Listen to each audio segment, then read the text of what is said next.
Have you ever been asked to introduce yourself and suddenly your mind just goes totally blank? Yeah, we've all been there. Welcome to This Explainer. Today, we're going to completely solve that frustrating problem of freezing up during introductions. We'll be walking through 4 incredibly easy, plug-and-play conversational patterns that you can use in real-life English conversations. Think of this as giving your brain a reliable, foolproof blueprint so you literally never have to scramble for words again. Here's our agenda for today. We've got 6 quick parts. Breaking the ice, Pattern 1 covering your origins, Pattern 2 for your current life, Pattern 3 on your interests, Pattern 4 for unique traits, and finally, we'll put it all together into the complete introduction.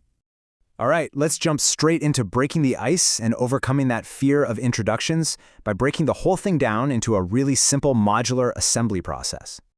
Moving right along to Pattern 1, your origins. This is all about laying the foundation. You know, every strong house needs a rock-solid foundation, right? And every great introduction starts by establishing exactly where you come from.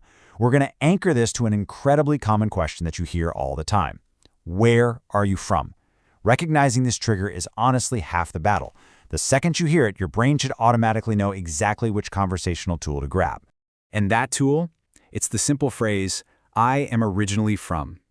This foundational phrase gives you a highly structured, super predictable starting point for your answer.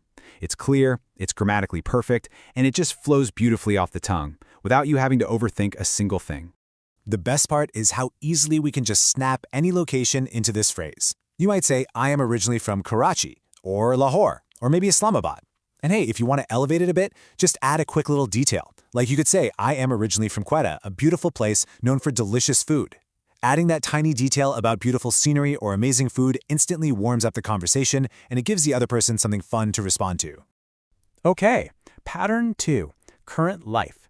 This is where we start framing what you do. So, this is the second conversational prompt you really need to keep an ear out for. What do you do? Or, sometimes people might ask, where do you live now? This is the exact trigger that tells you it's time to deploy our next pattern. And this brilliantly illustrates how relying on rhythmic repetition gives you an effortless bridge straight into your career or your lifestyle. You just start with, I currently. Notice how saying, I currently immediately signals to whoever you're talking to that you are talking about your present life. It contrasts perfectly with the I am originally from phrase we used earlier to talk about your past.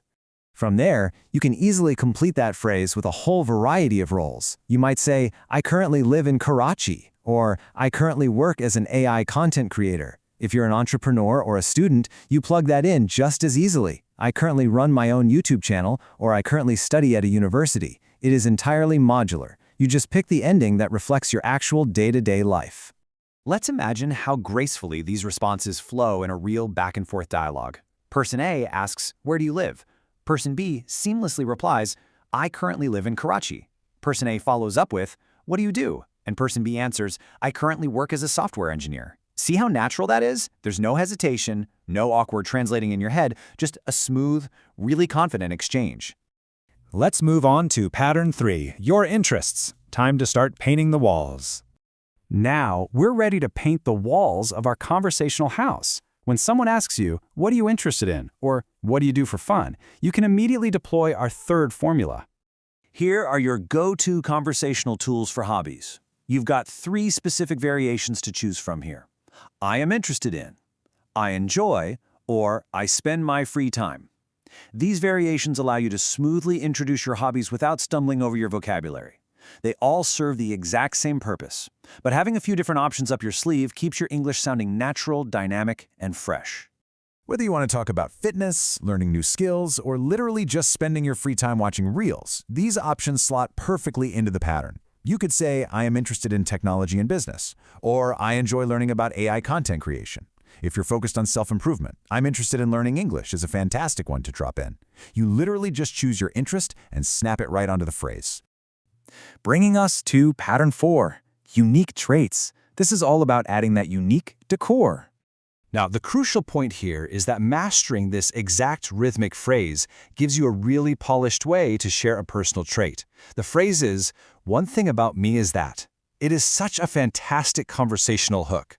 When you say, one thing about me is that, the listener naturally leans in. They genuinely want to hear what comes next because it sounds intriguing and, well, personal.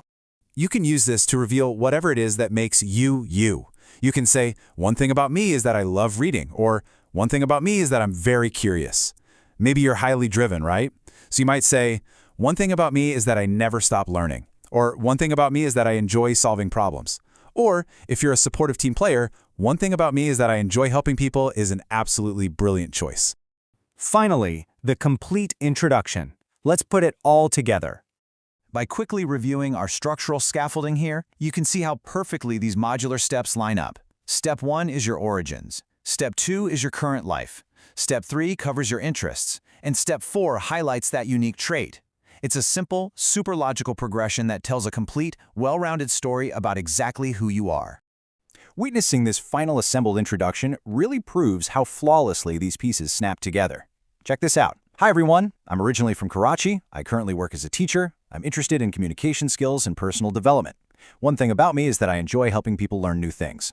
It sounds incredibly professional and natural, doesn't it? And all we did was fill in the blanks of our 4 basic patterns. The absolute key takeaway from our explainer today is that daily practice with these structures is exactly what builds your speaking confidence. Knowing the patterns? Well, that's only step 1. Practicing them out loud until they feel completely automatic, that is what truly prevents you from getting stuck when you're in a real conversation. So I'm going to leave you with this question to encourage you to take that first step toward conversational fluency right now. Which of these 4 patterns will you practice first to build your perfect introduction today? Seriously, pick one, say it out loud right now, and start building that confidence. Thanks so much for joining me on this explainer, and happy practicing.